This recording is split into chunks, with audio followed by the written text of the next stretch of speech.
Moving from Coimbatore and Bengaluru, there are other destinations in South also which are now beginning to grab a lot of attention. Mysore is one of country's cleanest cities and is drawing interest from both NRIs and local investors. What's aiding the city's growth and why investors suddenly interested? Lakshmi Sivadas finds out. It may be a Tier 2 city, but that hasn't stopped Mysore from putting its hat in the real estate ring. The former royal kingdom is today gaining favour among NRI and local investors as well as home buyers from out of state. 45-year-old Shahid Shetty is one such person who has not only bought a home for himself in the city but has also decided to invest in another despite originally hailing from Bangalore. The various amenities that a city of Mysore does, it has proximity to Bangalore. It has got wonderful people, it's got good educational facilities, and for me, Mysore was the first choice when I came to this city. Investors like Shahid are only a part of those looking to invest in Mysore. Real estate developers say that the city is also drawing in investments from a broad range of investors hailing from the USA, the Middle East, apart from those in Chennai, Coorg and Bengaluru. Their primary reason to buy these homes, not just for resale, but also to use as second or vacation homes. Some of the top micro markets that these investors are eyeing include KRS Road, Siddhartha Layout and JP Nagar, apart from homes in the Bangalore-Mysore highway.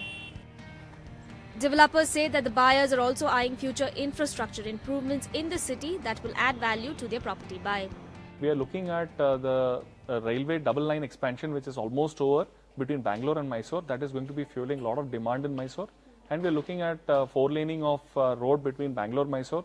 That is going to add much more demand in Mysore. Pune saw in last 1 and a half decade. Pune is similar, 160-150 kilometers away from Bombay.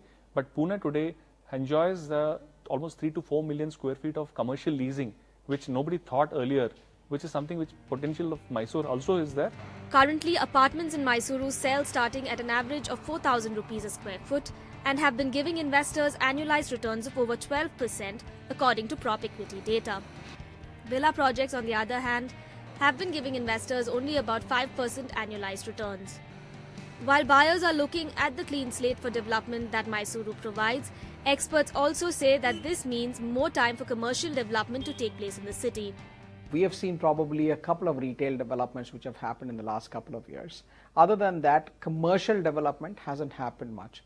There isn't much of interest from IT and ITAS corporates in Mysore so far. We haven't seen that. The biggest investments that have gone there is probably from Infosys and Wipro, but again, mostly from a training center perspective. Provided that the government fulfills its promises on the industrial and infrastructure projects for the city, there isn't a doubt that Mysore will retain its position among home buyers.